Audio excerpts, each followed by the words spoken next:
Bismillahirrahmanirrahim. Assalamualaikum warahmatullahi wabarakatuh. Innal hamdalillah nahmaduhu wa nasta'inuhu wa nastaghfiruh wa na'udzu billahi min shururi anfusina wa min sayyiati a'malina. May yahdihillahu fala mudilla lahu wa may yudlil fala hadiya lahu. Asyhadu an la ilaha illallah wahdahu la syarika lah wa asyhadu anna Muhammadan abduhu wa rasuluhu, amma ba'du. Bapak Dr. Ramayulis yang saya banggakan, ibu-ibu Majelis Taklim Az-Zakir, udah gak salah nyebut Az-Zakir. Az-Zakir yang saya hormati, kembali kita memanjatkan puji syukur kehadirat Allah Subhanahu wa taala. Pada sore ini pada solat maghrib kembali kita dipertemukan oleh Allah, walaupun hampir-hampir Bapak Ibu, hampir-hampir saya lupa, memang lupa benar tadi itu. Untung kita ada rapat di Rawamangun, langsung meluncur ke sini.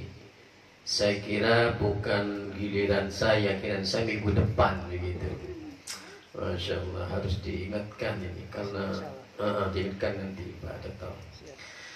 Mudah-mudahan kehadiran kita Bapak Ibu walaupun terlambat, insya Allah kita nanti lewat waktu isya sebentar gitu kan, saat isyanya kita tunda supaya pembelajaran hari ini bisa lebih panjang sedikit Bapak Ibu ya, karena sudah terlambat beberapa menit. Yang kedua, salawat dan salam kita berharap semoga Allah Subhanahu wa taala akan tetap melimpahkannya pada junjungan Nabi besar Muhammad sallallahu alaihi wasallam, karena berkat perjuangan beliau kita sekarang ini berada dalam naungan iman dan Islam. Bapak Ibu yang saya hormati, sampai nomor berapa pelajaran kita kemarin? Halaman 13 nomor 5. Ya betul ya. Kita langsung memasuki nomor yang ke-6. Ya, 5 yang belum dibahas, yaitu halaman 13. Langsung buka ke halaman 14 ya. Nah, itu nanti yang akan kita bahas. Kemudian disiapkan juga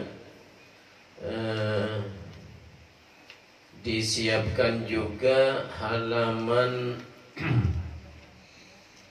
24 disiapkan juga ya. Jadi kasih tanda 24-nya disiapkan ya. Kemudian halaman 13 masuk ke 14 juga disiapkan. Ya, nomor yang kelima yang kita bahas ya.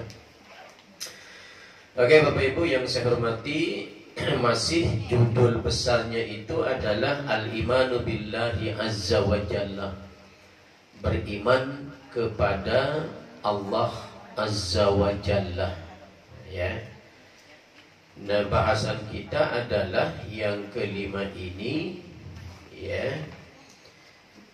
Wal awwalu bila bidayatin wal akhiru bila nihayah. Nah, itu ya. Diikutin Ibu. Wal awwalu bila bidayah wal akhiru bila nihayah. Ya, itu dulu yang kita bahas. Bahwa Allah itu, hadirin ibu-ibu yang saya hormati ya, Allah itu yang pertama ya, yang pertama ada permulaan maksudnya, kemudian dia juga yang terakhir tanpa penghabisan. Nah, di sini nih bahasannya nanti akan terkait dengan kekekalan manusia di dalam surga atau di dalam neraka ya. Jadi Allah itu adalah adanya tanpa ada permulaan, dan akhirnya nanti tanpa ada penghabisan. Nah, apa maksudnya? Allah itu kekal. Ibu-ibu, Allah itu kekal, tidak ada yang mengawali, tidak ada juga yang mengakhiri. Nah, bahasa kita orang Jakarta itu abadi. Ibu-ibu dulu pernah mengenal nggak istilah abadi? Cintaku abadi kepadamu. Nah, waktu masih remaja ibu itu ya. Artinya selamanya gitu kan, selamanya.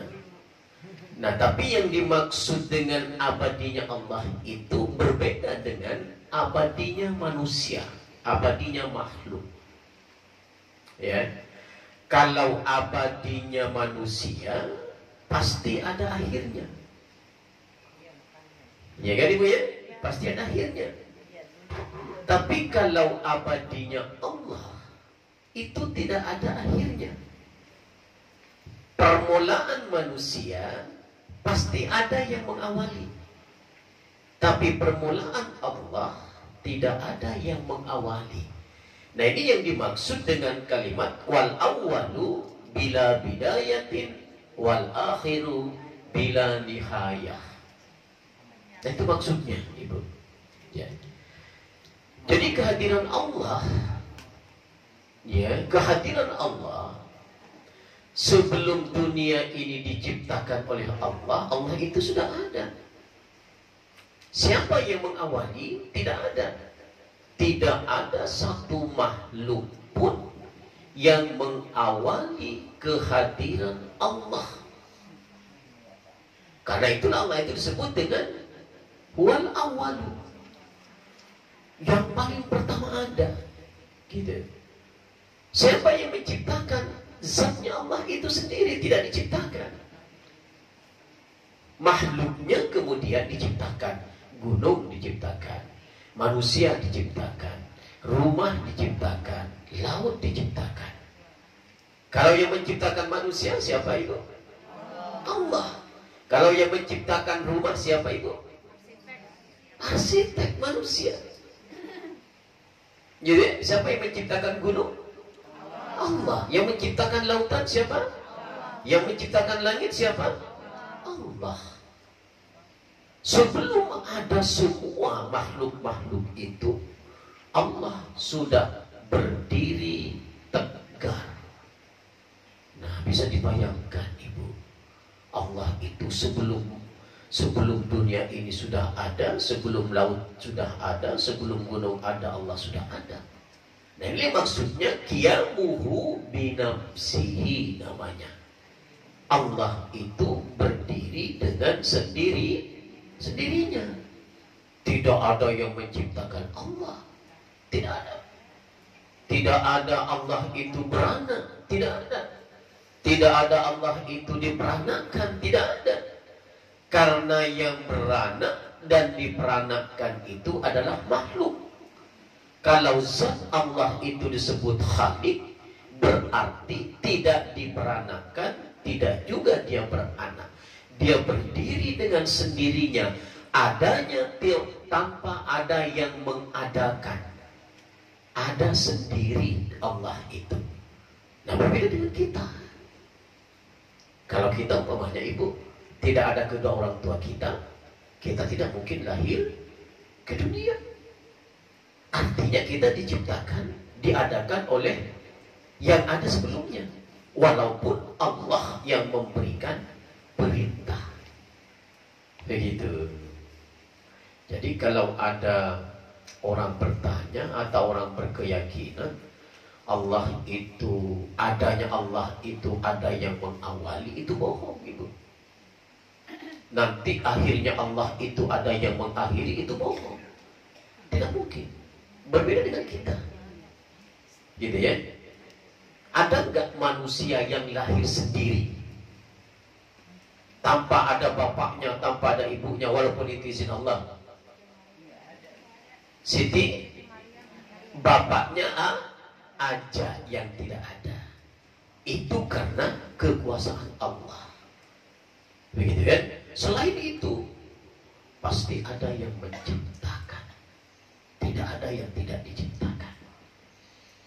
Nah, oleh karena itu Bapak Ibu, kalau kita memahami konsep ini, gitu ya, dari tidak ada menjadi ada, berbeda dengan Allah itu ada dengan sendirinya, tidak mungkin kita akan melakukan kesalahan-kesalahan dengan sengaja. Tidak mungkin. Kita kan ingat, wah, saya dulu gak ada. Oh, saya sudah diadakan seperti ini, berterima kasih dong. Sama siapa? Sama ibu bapak, sama Allah, begitu kan? Kita memahami konsep kehidupan itu. Kalau kita meyakini konsep ini. Lalu kenapa banyak orang yang melakukan kesalahan, melakukan dosa, melakukan kemaksiatan? Karena dia tidak pintar memahami konsep kejadian manusia. Lupa dia bahwa Allah yang mengadakan. Lupa dia bahwa ada suatu zat yang berkuasa yang menjadikan dia. Walaupun kita punya bapak, punya ibu, ketika Allah tidak menghendaki kita ada, tidak mungkin bisa ada.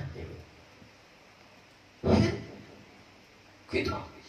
Kita menginginkan sesuatu gitu, ternyata Allah tidak menghendaki, tidak terjadi. Kita tidak menginginkan sesuatu, tapi Allah menghendaki, terjadi itu. Ini namanya konsep kehidupan itu.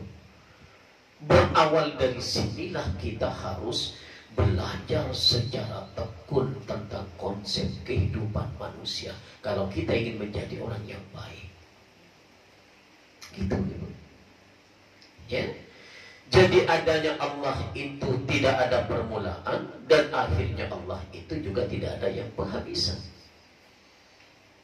Nah, bagaimana dengan Allah? Allah bilang dalam Al-Quran itu kan, khalidina fiha abada. Ya kan? Orang Islam yang masuk surga nih Ibu, kata Allah, khalidina fiha abada. Dia kekal di dalam surga itu selama-lamanya. Orang yang menserikatkan Allah, menyekutukan Allah, khalidina fiha juga umpamanya di dalam neraka, kekal juga. Lalu kekekalannya itu sampai kapan? Nah, ini harus kita perhatikan nih. Nah, banyak orang tidak menerima konsep ini, Ibu-ibu. Nggak menerima konsep ini, tapi itulah kenyataan.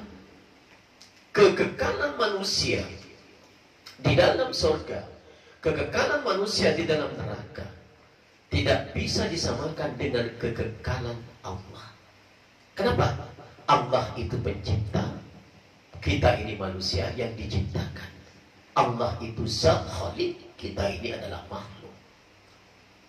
Lalu bagaimana memahami konsep Al-Quran yang mengatakan manusia di dalam surga itu selama-lamanya khalidina fiha abada? Maksudnya lama banget. Tahu gak Ibu perbedaan dunia dengan akhirat itu?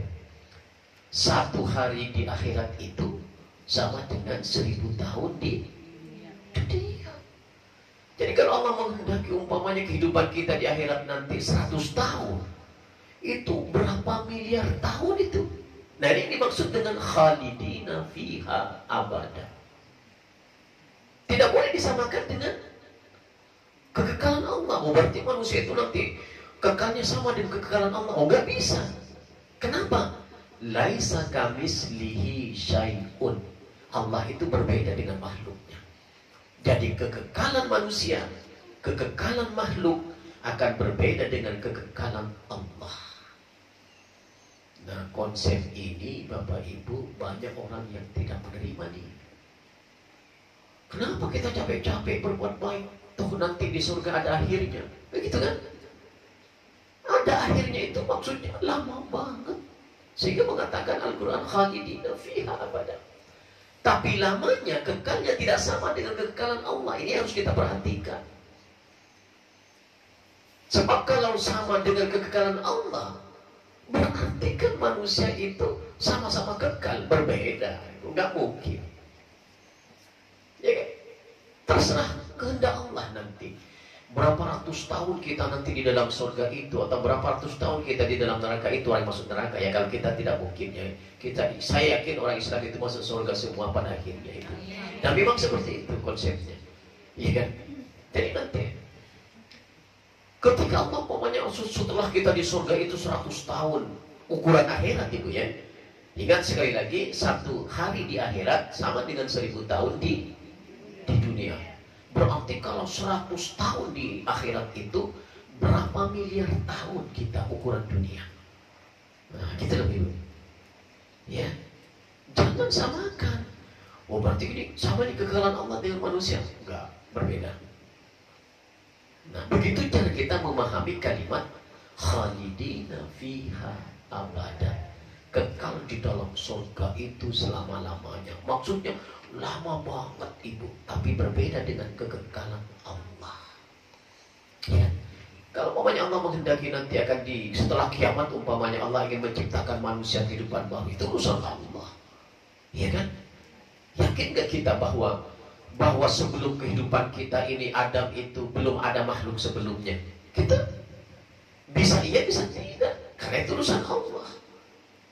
Tapi dilihat dari konteks ayat di dalam Al-Quran ketika malaikat berdialog dengan iblis, ya kan? Qalu ataj'alu fiha may yufsidu fiha wa yasfikud dima wa nahnu nusabbihu bihamdika wa nuqaddisu lak. Ini kan dialog jin dengan Allah gitu kan. Kenapa engkau ingin menciptakan manusia yang saling menumpahkan darah? Mereka bilang gitu, saling menumpahkan darah, saling bermusuhan begitu kan? Dari mana mereka paham? Artinya ada sebuah kehidupan sebelumnya, barangkali ada kehidupan sebelumnya itu yang memang menumpahkan darah.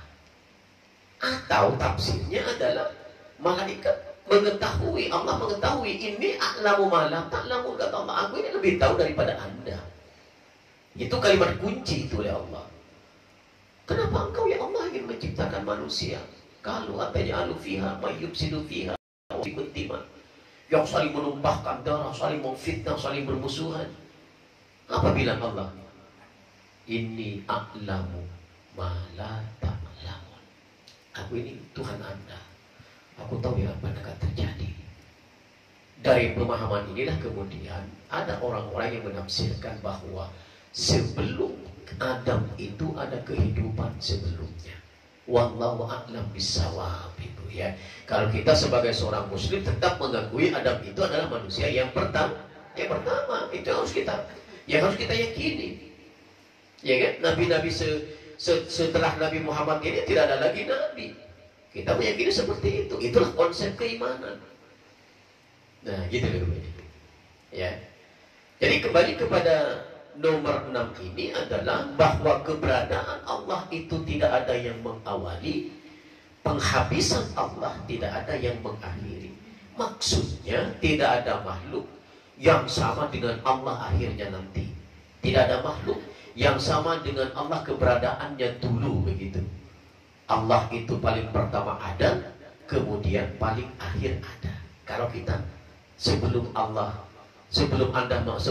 menciptakan, Allah sudah ada, gitu ya.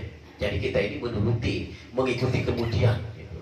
Ya, walaupun kita meyakini Nabi Adam manusia pertama, tapi Allah jauh sebelum itu.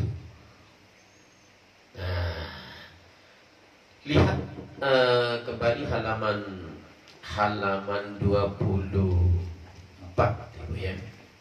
Halaman 24. Ini yang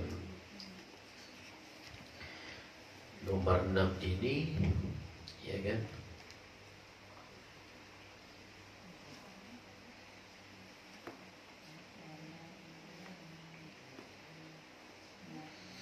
Afala yanzuruna ila as-sama'i fawqahum kaifa banainaha wa zayyanaha wa ma laha min furuj. Ya, tidakkah mereka memperhatikan langit-langit di atasnya, bagaimana aku telah membangunnya dan menghiasinya dengan tiada letak. Bumi-bumi telah kubentangkan serta kuletakkan padanya gunung-gunung dan kutumpukan padanya segala jenis perjodoh-jodohan. Serasi begitu. Ya. Ini dasarnya ini tidak relevan ini, Bu. Ya, nomor 6-nya ini. Gak apa-apa ya. Jadi bumi dan segala sesuatu itu adalah Allah yang menciptakan setelah adanya Allah. Gitu. Sebelum adanya Allah tidak ada itu bumi, tidak ada makhluk. Gitu. Ya kan? Bagaimana? Tidakkah mereka memperhatikan langit yang ada di atasnya? Bagaimana aku telah membangunnya?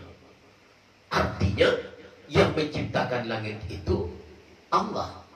Berarti langit itu ada setelah Allah menciptakan. Sebelum diciptakan oleh Allah belum ada. Sama dengan kita manusia. Adanya kita karena diciptakan. Sebelum Allah ciptakan tidak ada manusia. Nah, itu maksudnya, Ibu. Ya. Jangan beranggapan bahwa ada makhluk-makhluk lain selain daripada Allah yang posisinya sama dengan Allah. Nanti musyrik namanya kalau begitu kita. Dan itu dosa besar. Ya, nggak boleh kita mempunyai anggapan seperti itu.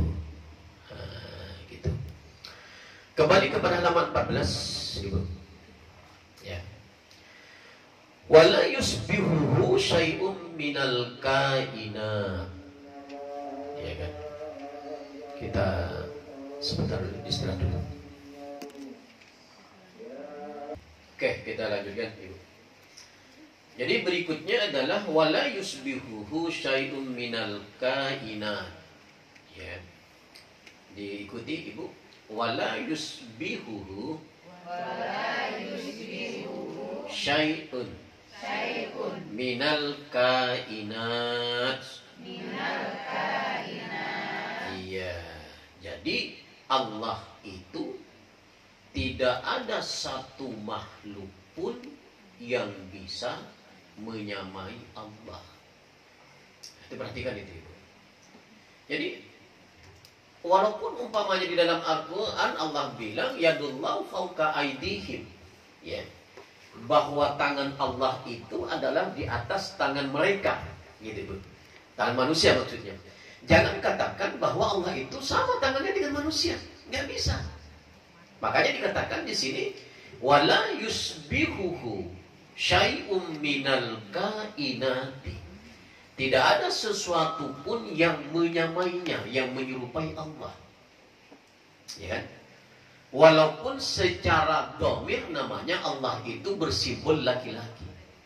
Gitu kan? Tidak bersimbol muannas, tidak bersimbol perempuan. Tapi berbeda laki-lakinya itu dengan manusia.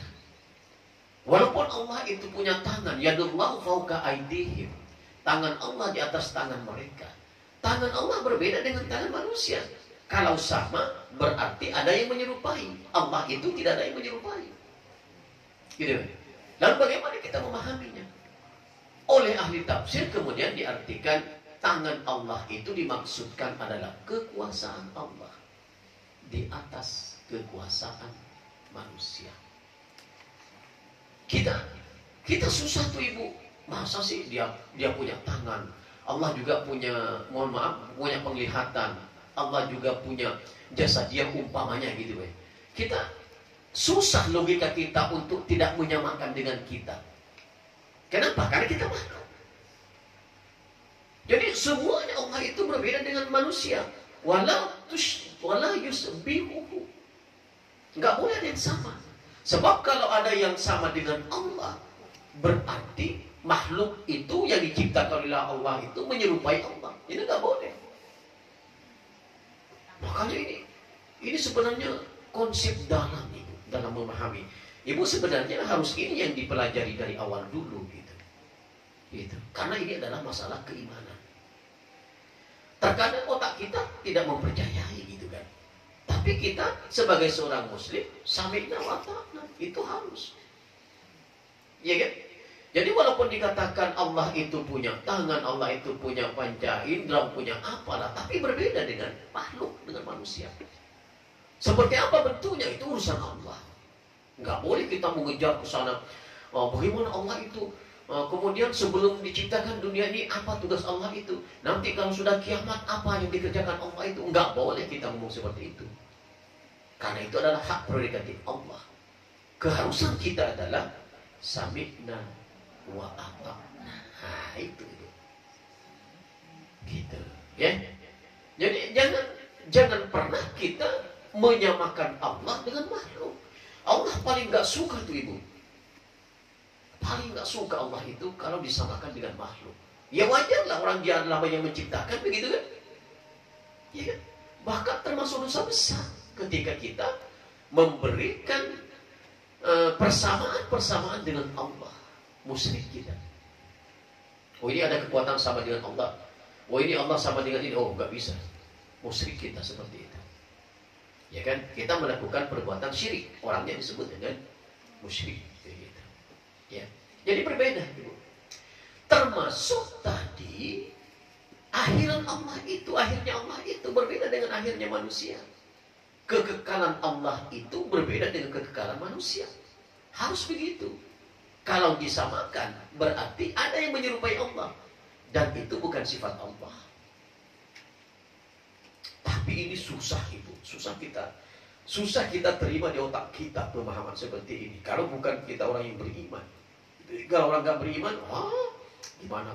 Sama-sama kekal kok. Apa aja bedanya? Pasti begitu ibu. Nah, orang Islam tidak begitu memahaminya. Kekekalan Allah itu akan berbeda dengan kekekalan manusia. Kekuatan Allah itu akan berbeda dengan kekuatan manusia. Ya kan? Walaupun kita punya sifat Rahman juga punya sifat cinta kasih kita, tapi berbeda dengan sifat cinta kasih Allah. Nggak ada yang sama. Nah, itu harus kita tanamkan dalam kehidupan kita. Sehingga dikatakan wala yusbihuhu syai'um minal kainat. Allah itu tidak boleh ada yang menyerupai. Ya, dalam bahasa lainnya, dalam ayat Al-Quran lain, laisa kamitslihi syai'un. Allah itu berbeda dengan segala sesuatu yang ada di dunia ini. Berbeda dengan Tuhan-Tuhan lain. Tuhan-Tuhan lain selain Tuhan Allah itu yang berbeda konsepnya. Ya, berbeda dengan konsepnya dengan Tuhan kita gitu. Bisa saja kalau Tuhan-Tuhan lain itu ada yang menyerupai. Karena Tuhan-Tuhan lain itu diciptakan oleh manusia. Ya kan? Kalau Tuhan kita umat Islam itu qiyamuhu binafsihi, berdiri dengan sendirinya. Ini kan sifat 20. Ibu apa enggak sifat 20 itu? Apa itu? Coba. 1, 2, 3.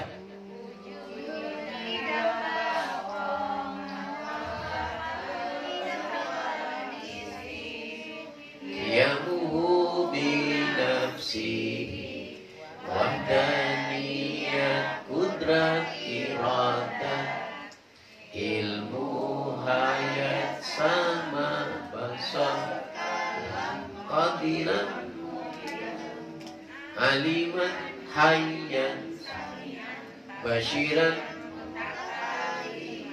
Ya, itu sifat-sifat Allah. Ya. Jadi salah satu di antaranya di situ adalah laisa kamitslihi syai'un. Allah itu berbeda dengan makhluknya. Tidak ada yang sama. Ya.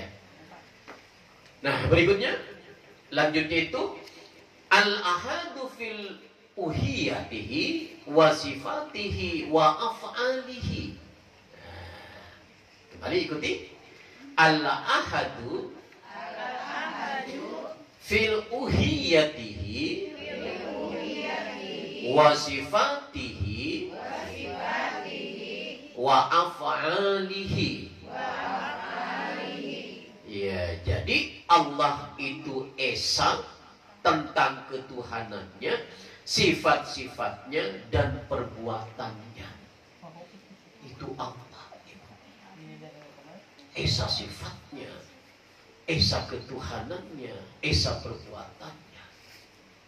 Ya. Kalau manusia ganda. Kadang manusia melakukan kebaikan, pada saat yang lainnya melakukan kejahatan. Allah tidak. Allah selalu bersifat baik. Allah selalu bersifat adil.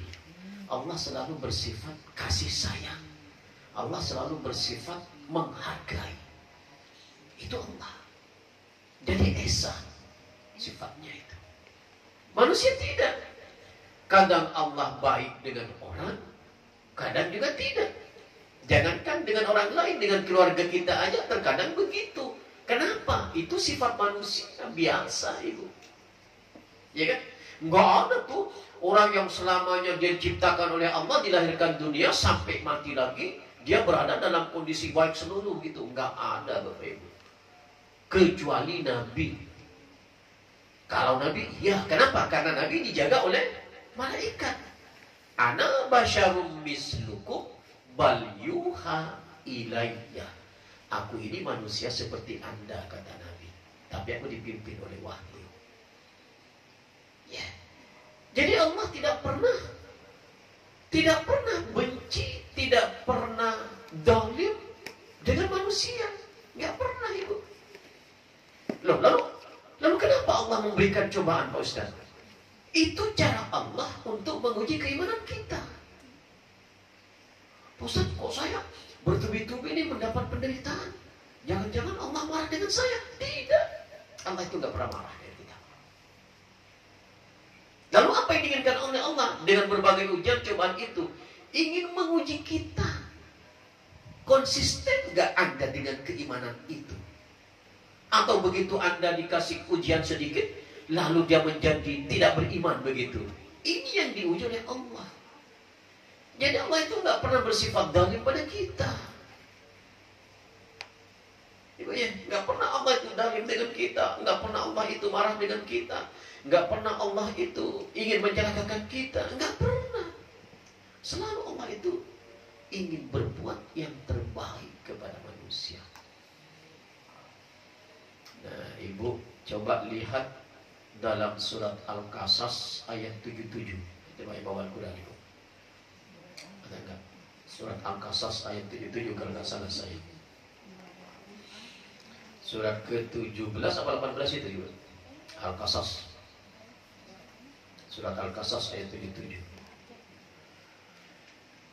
Saya bacakan langsung sambil cari, Ibu silakan. Wa bataghi fima ataka Allahu daral akhirah. Wala tansa nasibaka minad dunya wa ahsin. Nah, perhatikan itu. Wa ahsin kama ahsanallahu ilaika.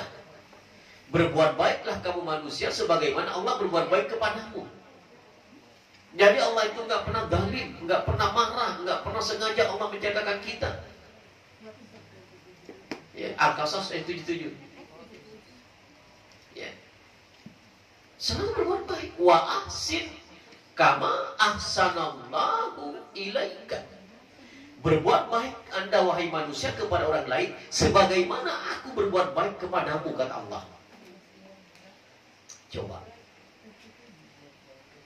Jadi jangan pernah ibu-ibu ketika ibu-ibu dihadapkan kepada sebuah bencana, sebuah malapetaka, sebuah ujian, menganggap diri kita bahwa Allah benci dengan kita. Tidak. Itu Allah sayang dengan kita, Ibu. Apa yang harus kita ucapkan? Minta sama Allah.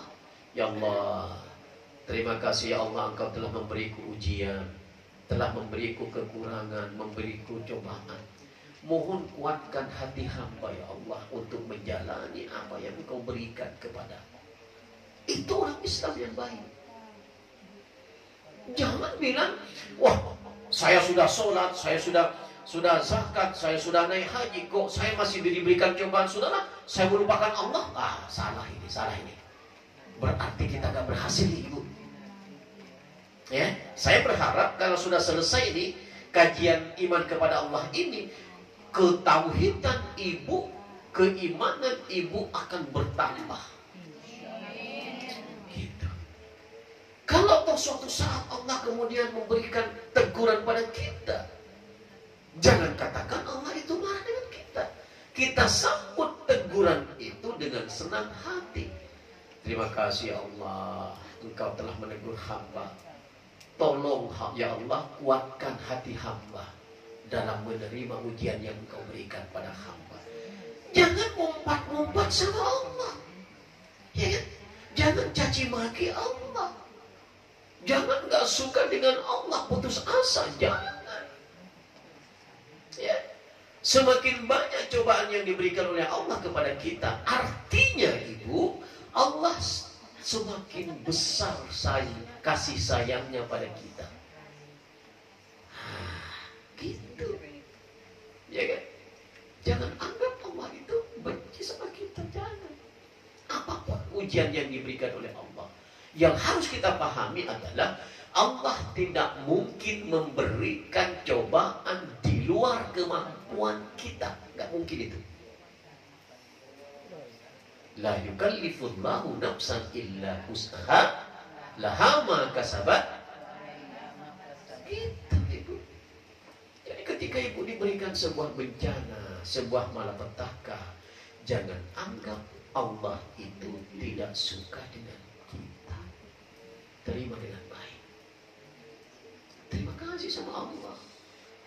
Siapa dalam hidupnya yang tidak pernah diberikan ujian oleh Allah? Enggak ada itu. Jangankan kita, para nabi juga diberikan ujian yang jauh lebih besar daripada ujian yang diberikan Allah pada kita. Kita tinggal menjalaninya sambil kita memupuk kepercayaan kita, keimanan kita pada Allah sekuat mungkin. Nah, jadi orang yang beriman itu akan dilihat dari sini, Ibu. Ketika diberi cobaan sedikit, dia langsung patah. Lalu ada orang lain diberi ujian sedikit, tapi langsung tampil semangat dia. Ah, ini yang bagus nih. Iya kan? Baru ditinggal 2 hari oleh suami umpamanya. Kita udah mencap-mencap tuh. Ya kan? Baru terlambat 2 jam suami datang, sudah pecah tuh piring di dalam itu. Jangan. Kita harus sabar. Gitu. Tanya yang baik, Pak dari mana? Oh, saya ada rapat. Masalah dia berbohong, urusan dia itu. Ngapain gitu aja kok repot. Gitu kan ya? Kita harus kuat. Iya kan? Masalah dia berbohong, urusannya dengan Allah nanti. Begitu hari kiamat, ibu duluan masuk surga, suami belum. Bisa jadi seperti itu. Ya kan? Kemana Bapak? Aduh, nyangkut dulu di neraka katanya gitu ya. Enggak apa-apa. Karena ibu tabah, sabar, menganggap positif thinking terus sama orang, tidak negatif. Husnudzon bahasa syariatnya, tidak suudzon gitu ya. Jadi banyak-banyak kita berhusnudzon, Ibu. Apapun yang dilakukan orang pada kita. Nah, itu artinya Allah itu esa dalam sifatnya, dalam wujudnya, dan dalam perbuatannya. Jadi Allah tidak pernah bersifat negatif Ibu sama kita. Semuanya positif demi kita semua. Gitu. Tinggal bagaimana kita memahaminya. Gitu. Jangan anggap Allah nggak sayang lagi dengan kita. Karena baru selesai anak saya sakit kok, istri saya kok, suami saya kok, kakak saya. Nah, wah, Allah nggak sayang sama kita. Oh, jangan Ibu. Jangan. Itu tandanya Allah sayang. Kalau ada orang dibiarkan oleh Allah itu, dibiarkan sehat selamanya gitu ya, sukses selamanya, tanpa ada gangguan, tanpa ada hambatan, Allah pada hakikatnya tidak memperhatikan dia itu. Ya kan? Dibiarkan oleh Allah. Ya kan? Dia tidak sholat, dia orang nakal tapi sukses dia, begitu kan? Itu dibiarkan oleh Allah. Ya kan? Kita yang mati-matian bekerja, berusaha, tapi tidak sesuai dengan harapan kita, gitu kan? Nah, ini namanya takdir. Yang penting kita sudah berusaha semaksimal mungkin. Jangan pernah menganggap hal-hal yang negatif dengan Allah. Nah, itu intinya. Ya, kita lanjut. Ya, tunggu dulu lah. Jangan semua dulu. Masih enak saya menyampaikan ini. Ya. Satu lagi deh. Al-Hayyu Al-Qayyum, nomor 9 itu. Ya, ikutin Ibu. Al-Hayyu Al-Qayyum. Al-Hayyu Al-Qayyum. Jadi Allah itu hidup dan pasti adanya dan mengadakan segala yang ada. Itu Allah. Maksudnya Allah itu ada dengan sendirinya tanpa ada yang mengadakan. Kursi yang saya dudukin ini, karpet yang Ibu dudukin itu ada karena siapa? Karena diadakan oleh siapa? Oleh manusia. Iya kan? Ada Pak Haji Rahman Yunus, ya kan? Diadakan, beliau beli gitu kan? Kalau tidak dibeli oleh beliau, adakah itu? Adakah ini? Tidak ada. Berbeda dengan Allah. Al-Hayyu Al-Qayyum. Allah itu hidupnya pasti ada dan dia berdiri dengan sendirinya. Tidak butuh bantuan orang, Ibu. Kalau kita ada masalah sedikit saja, kita ngadu tuh sama orang. Itu kita itu. Ya kan? Iya, kalau yang diadukan itu hal-hal yang baik. Kalau sampai ngerumpi umpamanya, dosa lagi kita. Ya kan? Allah tidak butuh pertolongan orang lain. Berbeda dengan kita. Kita sakit, butuh orang lain. Minimal keluarga kita. Kita kekurangan sesuatu, butuh orang lain. Minimal tetangga kita. Kita tidak tahu, butuh orang lain. Minimal guru-guru kita. Artinya, manusia serba membutuhkan. Manusia serba minta pertolongan. Sedangkan Allah tidak membutuhkan kita pada hakikatnya dan tidak pernah minta pertolongan sama siapapun. Itu Allah. Ya. Jadi jangan sampai kita menganggap sifat-sifat kita ini sama dengan sifat-sifat Allah. Jangan. Ya. Kita serba lemah, Allah tidak. Kita serba butuh pertolongan, Allah tidak. Kita serba butuh bantuan, Allah tidak. Kita serba butuh belajar, Allah tidak. Itu bedanya. Karena itu Al-Hayyu Al-Qayyum, Allah itu hidupnya dengan sendirinya, berdirinya juga tidak ada bantuan orang lain. Gimana? Lanjut, Ibu? Cukup, lanjut. Satu lagi. Oke, saya suka nih. Sampai tengah malam lumayan itu. Minum dulu saya. Ya. Berikutnya adalah As-Sami Al-Basir. As-Sami'ul Basir. Coba Ibu. As-Sami'ul Basir. Allah Maha mendengar dan Maha melihat. Bagaimanapun pintarnya ibu, bagaimanapun pintarnya ibu menyembunyikan sesuatu, anggaplah terhadap saya. Oh, Pak Ustadz itu dalam hati ibu nih, umpamanya, tapi kan nggak mungkin ibu, saya yakin itu. Oh, Pak Ustadz ini datanya lambat, apa nggak ngerti jadwalnya ada hari ini gitu. Ibu nggak mengatakan itu, tidak didengar oleh orang lain. Dengar nggak Allah ibu? As-Sami Al-Basir. Ya. Nah, yang lalu saya sampaikan di tengah kegelapan malam yang sangat gelap, di atas batu yang hitam ada semut yang hitam. Di atas batu yang hitam itu, secara logika manusia tidak bisa melihat itu. Allah melihat nggak itu? Artinya Allah Maha melihat. Apapun yang disembunyikan oleh manusia dari pendengaran orang lain, dari penglihatan orang lain, semuanya terdeteksi oleh Allah Subhanahu wa Ta'ala. Kenapa? Karena Allah bersifat Sami, Allah bersifat Basir. Jadi percuma kita menipu ibu, bapak, ya kan? Wah, saya datangnya lambat-lambat aja nanti, takut capek duduk-duduk. Begitu mau selesai baru datang gitu. Iya, kita bisa ditipu sesama manusia, tidak dengan Allah.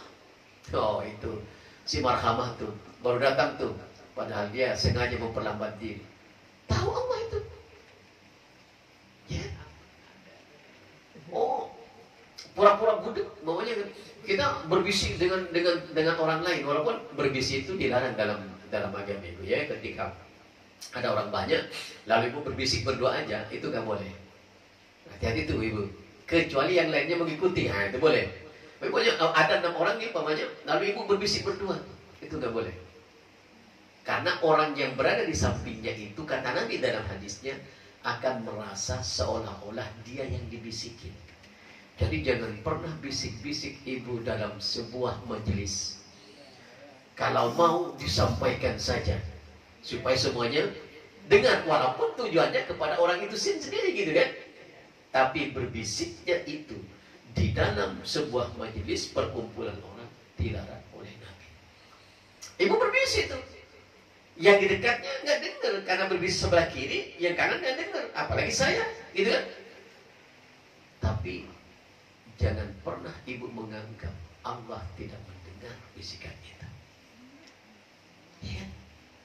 Nah, kalau konsepnya seperti ini dalam kehidupan kita, ibu, sebenarnya kan, seyogianya kita tidak akan melakukan kesalahan-kesalahan yang kita sengaja. Tidak mungkin itu.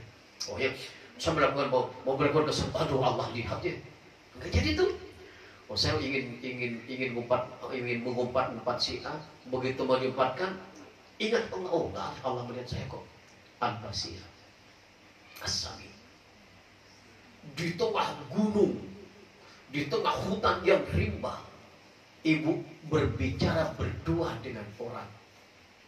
Kita tidak bisa melihat, kita tidak bisa mendengar, tapi Allah bisa melihat, Allah bisa mendengar. Apapun yang kita lakukan.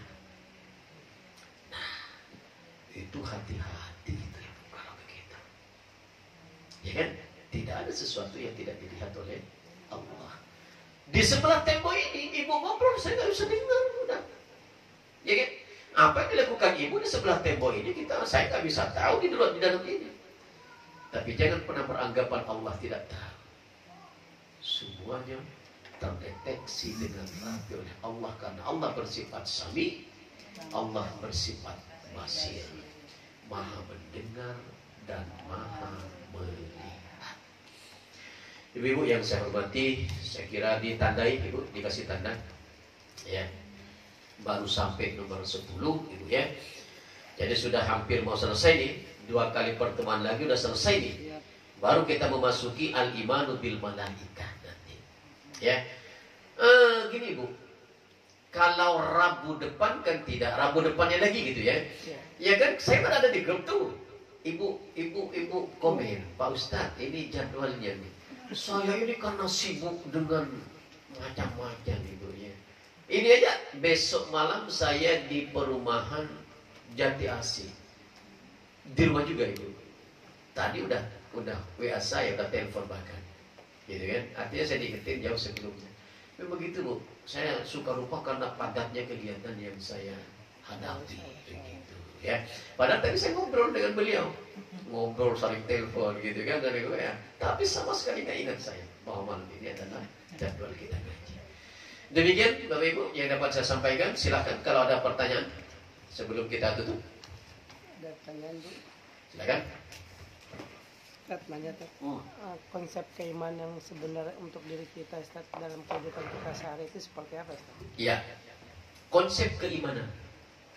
Konsep keimanan kita dalam keseharian kita itu seperti apa? Ya kan? Kalau dalam hadis kan antum minabillahi wal malaikati wa rusulih. Iman itu adalah sesuatu yang dasar. Ya. Sesuatu yang dasar yang harus dimiliki, bahkan harus dipupuk oleh seorang muslim. Itu yang pertama dulu. Ya. Kalau sudah konsep keimanannya bagus, kita tidak mudah pelin-pelan. Itu kayak tidak mudah kita sekarang berbicara A, besok B. Nah itu kalau konsep keimanan kita itu bagus. Nah bagaimana konsep keimanan yang bagus itu? Pertama, yakini bahwa Allah itu selalu memonitor kehidupan kita. Satu. Jika kita melakukan hal-hal yang gak benar, tidak mungkin karena kita dilihat oleh Allah. Yang kedua, konsekuensi. Nah, konsekuensi dari amal perbuatan yang kita lakukan, apakah itu baik atau buruk, pasti diganjar oleh Allah. Yang kedua, ya kan? Kalau saya melakukan kebaikan, yakini bahwa Allah akan membalasnya juga dengan kebaikan. Kebaikan yang kita lakukan di dunia ini berbeda dengan kebaikan yang diberikan Allah nanti di hari kiamat. Kalau kebaikan di dunia ini bersifat membahagiakan orang, menghormati orang, kebaikan di akhirat itu artinya kita masuk surga. Itu kebaikan Allah. Atau Allah menolong kita nanti dalam mahkamah pengadilan ketika kita berada di padang mahsyar. Itu kebaikan di akhirat nanti. Ya, tapi yang dimaksud kebaikan di akhirat itu adalah masuk surga kita. Gitu. Jadi berbeda konsepnya dengan kebaikan yang ada di dunia. Yang ketiga, sedikit kita melakukan kesalahan, yakini bahwa Allah akan membalas.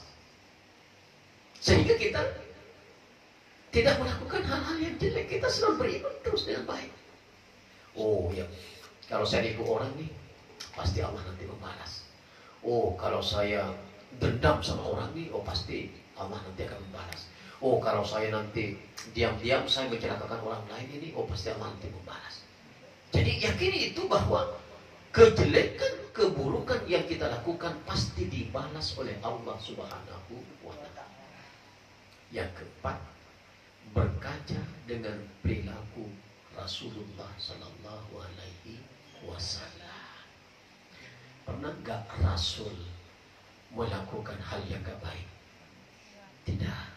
Sekalipun Nabi itu dicelakai, pernah gak dibalas oleh Rasul? Tidak. Dia menerima. Berkacalah kita ke sana, berpedomanlah kita ke sana, supaya konsep keimanan dalam diri kita itu menjadi baik. Gitu. Di samping itu banyak lagi. Banyak kita berzikir sama Allah. Banyak kita istighfar sama Allah. Nah ini penting nih. Walaupun anggap ini, walaupun hal ini adalah yang sepele sifatnya, tapi penting istighfar itu. Jangan tumpuk kesalahan kita. Manusia itu, jangan tumpuk kesalahan kita nanti berlipat-lipat baru kita bertambah. Jangan. Ketika kita merasa melakukan sebuah kesalahan, istighfar langsung. Astagfirullahaladzim, saya melakukan kesalahan, ampuni ya Allah. Ini yang terbaik. Ketimbang ibu kita semua menumpuk tuh kesalahan itu.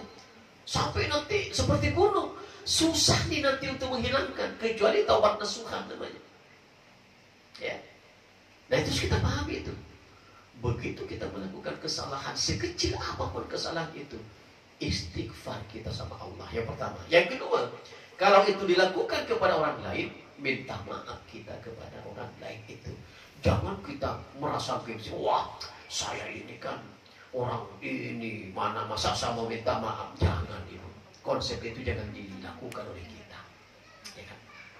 Nabi itu ibu, kalau di dalam surat Al-Imran ayat 159 kalau nggak salah saya itu sifat Allah, itu sifat Nabi itu, ya kan? Fabima rahmatin minallahi lintalahum walau kunta faddan galidal qalbi lam faddu min hawlik fa'fu anhum wastaghfir lahum wasawirhum fil amr fa iza azamta fatawakkal 'ala Allah innallaha yuhibbul mutawakkilin. Ini sifat Rasul dalam rangka menata keimanan yang ada dalam diri. Al-Imran 159 ya. Betul nggak ibu? Takut salah saya. Ya. Apa yang pertama? Fabima rahmatin minallahi lintalahum. Rasul itu lembut dengan orang. Enggak pernah marahin orang. Enggak pernah membuat orang sakit hati. Enggak pernah. Betul ibu? Ada? Ya. Yang kedua, walaupun tafaddan galidal qalbi lam faddu min haulik. Rasul tidak pernah memiliki sifat-sifat jelek dalam hatinya. Ghalidal qalb namanya. Ghalidal qalb itu adalah hati yang keras, hati yang membatu, hati yang bernuansa kepada kejelekan. Ada orang lewat di depan kita, apa sih? Nah, itu bu, itu ghalidal qalb namanya itu. Nggak boleh kita punya sifat seperti itu. Ya. Kenapa kan begitu? Lam faddu min haulik. Orang akan menjauh dari kita. Ya kan? Sepintar apapun kita, sehebat apapun kita, kalau kita sering menyakiti orang lain tidak akan suka dengan kita. Pasti itu. Itu rumus. Ya kan? Kemudian selain itu, wastaghfir lahum. Rasul itu selalu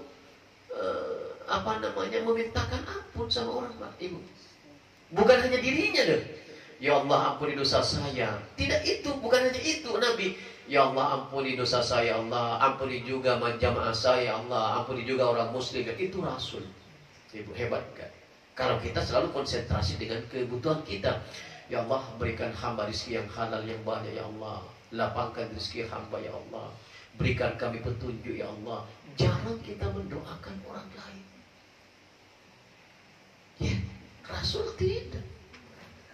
Di samping mendoakan dirinya, mendoakan orang lain. Wa'fu anhum, selalu memberikan maaf pada orang lain. Wasawirhum fil amr, selalu bermusyawarah Rasul itu. Ada masalah nih. Oh ini kita besok mau begini, bagaimana pendapat ibu-ibu nih? Nah itu namanya musyawarah.